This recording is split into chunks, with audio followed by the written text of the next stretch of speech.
ಅಂಗಡಿಯಲ್ಲಿ ಬಂಗಾರ ಒಡವೆ ಕದ್ದು ಪರಾರಿಯಾಗಿದ್ದಂತಹ ಇವರು ಕಳ್ಳಿಯರನ್ನ ಒಡವೆ ಸಮೇತ ಬಂಧಿಸುವಲ್ಲಿ ಚಿಂತಾಮಣಿ ಪೊಲೀಸರು ಯಶಸ್ವಿಯಾಗಿದ್ದಾರೆ. 1 ವರ್ಷದ ಹಿಂದೆ ಬಂಗಾರದ ಅಂಗಡಿಯಲ್ಲಿ 7 ಲಕ್ಷ ಬೆಲೆ ಬಾಳುವಂತಹ 16 ಜೊತೆ ಕಿವಿ ಓಲೆಗಳು ಬಾಕ್ಸ್ನಲ್ಲಿ ಈ ಒಂದು ಗ್ಯಾಂಗ್ ರದ್ದು ಕೈಚಳಕ ಇತ್ತು. ಅದನ್ನ ಕದ್ದುಕೊಂಡು ಪರಾರಿಯಾಗಿದ್ದಾರೆ. 5 ಮಹಿಳೆಯರು ಬುರ್ಖಾ ಧರಿಸಿಕೊಂಡು ಜ್ಯುವೆಲರ್ಸ್ ಶಾಪಿಗೆ ಬಂದಿದ್ರು. ಕಣ್ತಪ್ಪಿಸಿ 16 ಜೊತೆ ಕಿವಿ ಓಲೆಗಳನ್ನ 28 ಗ್ರಾಂನ ಬಾಕ್ಸ್ ಕಳ್ಳತನ ಮಾಡಿದ್ರು. ಈ ಬಗ್ಗೆ ಅಂಗಡಿ ಮಾಲೀಕ ರಾಜೇಶ್ ಚಿಂತಾಮಣಿ ಪೊಲೀಸ್ ಠಾಣೆಯಲ್ಲಿ ದೂರನ್ನ ದಾಖಲೆ ಮಾಡಿದ್ರು. ಇದೀಗ ಪೊಲೀಸರು ಆರೋಪಿಗಳನ್ನ ಬಂಧಿಸುವಲ್ಲಿ ಯಶಸ್ವಿಯಾಗಿದ್ದಾರೆ. ಕಳುವಾಗಿದ್ದಂತಹ ಒಡವೆಗಳನ್ನ ಮಾಲೀಕರಿಗೆ ಒಪ್ಪಿಸಿದ್ದಾರೆ.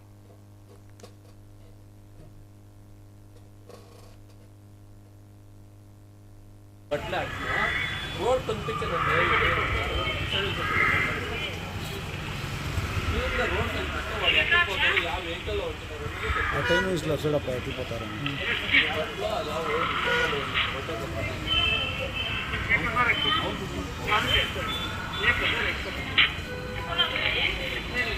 నేను చెప్తే వీళ్ళేమో చెప్తాను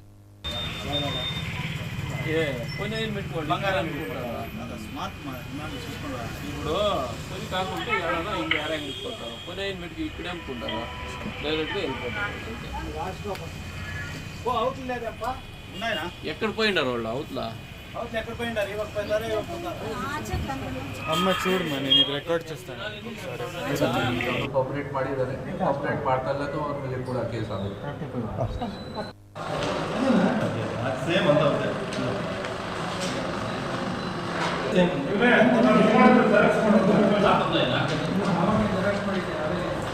ಇದರಲ್ಲಿ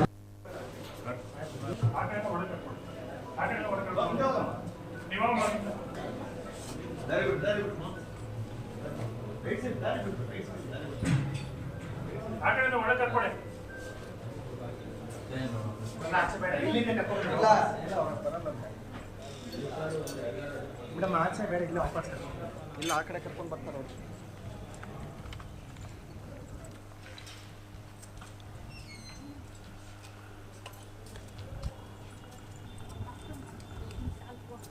ಆ ಕಡೆ ನೀವಾಗ ಮಾಡಿಲ್ಲ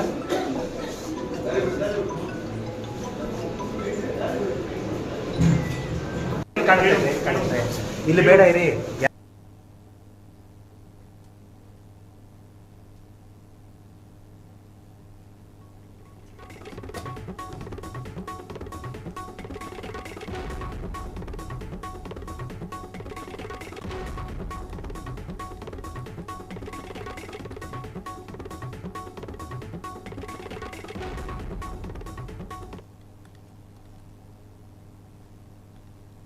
ಸಾರ್ವಜನಿಕರ ಸಮಸ್ಯೆಗಳನ್ನ ಅಧಿಕಾರಿಗಳು ಮೇಲಾಧಿಕಾರಿಗಳ ಗಮನಕ್ಕೆ ತನ್ನಿ ಅಂತ ಹೇಳಿ ಶಾಸಕ ಚಂದ್ರಲಮಾಣಿ ಅವರು ಸೂಚನೆಯನ್ನ ನೀಡಿದ್ದಾರೆ. ಲಕ್ಷ್ಮೇಶ್ವರ ಪಟ್ಟಣದ ತಾಲೂಕು ಪಂಚಾಯಿತಿ ಸಭಾಂಗಣದಲ್ಲಿ ಯೋಜನಾ ಮತ್ತು ಅಭಿವೃದ್ಧಿ ಸಮಿತಿಯ ಸಭೆಯಲ್ಲಿ ಮಾತನಾಡಿರುವಂತಹ ಇವರು ಯೋಜನೆ ಮಾಹಿತಿ ಕೊರತೆಯಿಂದಾಗಿ ಅಧಿಕಾರಿಗಳು ಕ್ರಿಯಾ ಯೋಜನೆ ಸರಿಯಾಗಿ ಮಾಡಿಕೊಂಡು ಬಂದಿಲ್ಲ. ಹೀಗಾಗಿ ಸಮಸ್ಯೆಗಳು ಹೇಗೆ ಗೊತ್ತಾಗಬೇಕು ಅಂತ ಹೇಳಿ ಆಕ್ರೋಶವನ್ನ ಹೊರಹಾಕಿದ್ದಾರೆ. ಹಾಗೂ ಕೆಲವೊಂದಿಷ್ಟು ಜನ ಅಧಿಕಾರಿಗಳಿಗೆ ತರಾಟೆ ತೆಗೆದುಕೊಂಡಿದ್ದಾರೆ. ಶಿಸ್ತು ಕ್ರಮವನ್ನ ಕೈಗೊಳ್ತೇನೆ ಅಂತ ಹೇಳಿ ಸೂಚನೆಯನ್ನ ಕೂಡ ನೀಡಿದ್ದಾರೆ.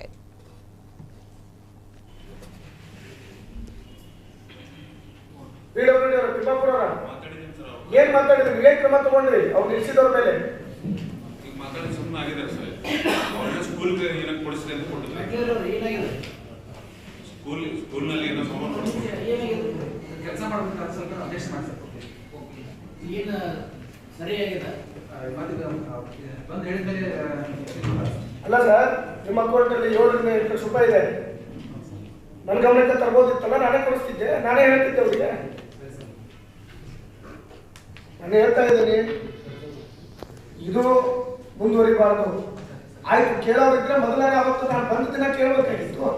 ನಾನೇ ಅವ್ರಿಗೆ ಹೇಳ್ತಿದ್ದೆ, ಕಳಿಸಪ್ಪ ಅಂತ ಹೇಳ್ತಿದ್ದೆ. ಆಗ್ಬಾರ್ದು. ಹೇಳ್ತಾ ಇದ್ದೀನಿ, ನೀವು ಇಮಿಡಿಯೇಟ್ ಆಗಿ ಅದಕ್ಕೆ ರೆಸ್ಪಾಂಡ್ ಮಾಡಬೇಕು. ಇಲ್ಲ ಅಂದ್ರೆ ನಮ್ಮ ಕೆಲಸ ಆಗೋದಿಲ್ಲ. ಇಮಿಡಿಯೇಟ್ ಆಗಿ ರೆಸ್ಪಾಂಡ್ ಮಾಡಬೇಕು. ಖಾಸಗಿ ಸಾರಿಗೆ ಬಸ್ ಹಾಗೂ ಲಾರಿ ನಡುವೆ ಭೀಕರ ಅಪಘಾತ ಸಂಭವಿಸಿದಂತಹ ಘಟನೆ ಧಾರವಾಡ ನವಲಗುಂದ ಹೊರವಲಯದಲ್ಲಿ ಬಸ್ ಡಿಪೋದಲ್ಲಿ ಹತ್ತಿರ ನಡೆದಿದೆ. ಘಟನೆಯಲ್ಲಿ ಓರ್ವ ಸಾವನ್ನಪ್ಪಿದ್ದಾರೆ. ಹಲವರು ಗಂಭೀರವಾಗಿ ಗಾಯಗೊಂಡಿದ್ದಾರೆ. ಖಾಸಗಿ ಬಸ್ ಏಕಾಏಕಿ ನಿಲ್ಲಿಸಿ ಗೂಡ್ಸ್ ವಾಹನಕ್ಕೆ ಡಿಕ್ಕಿಯಾಗಿದೆ. ಈ ಒಂದು ದುರಂತ ಸಂಭವಿಸಿದೆ. ಗಾಯಗೊಂಡಿರುವವರನ್ನ ಕಿಮ್ಸ್ ಆಸ್ಪತ್ರೆಗೆ ದಾಖಲು ಮಾಡಲಾಗಿದೆ. ಘಟನೆಯ ಸಂಬಂಧ ನವಲಗುಂದ ಠಾಣೆಯಲ್ಲಿ ಪ್ರಕರಣ ದಾಖಲೆಯಾಗಿದೆ.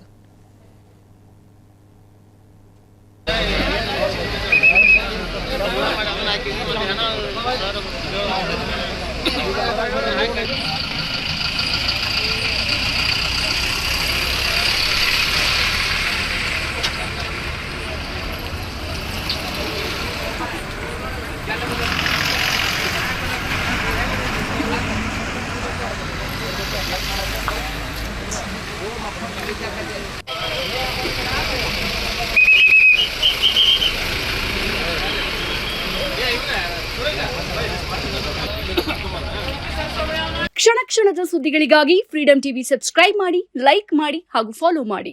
ಹೊಸ ಸುದ್ದಿಗಳ ನೋಟಿಫಿಕೇಶನ್ಗಾಗಿ ಬೆಲ್ ಐಕಾನ್ ಮೇಲೆ ಕ್ಲಿಕ್ ಮಾಡಿ.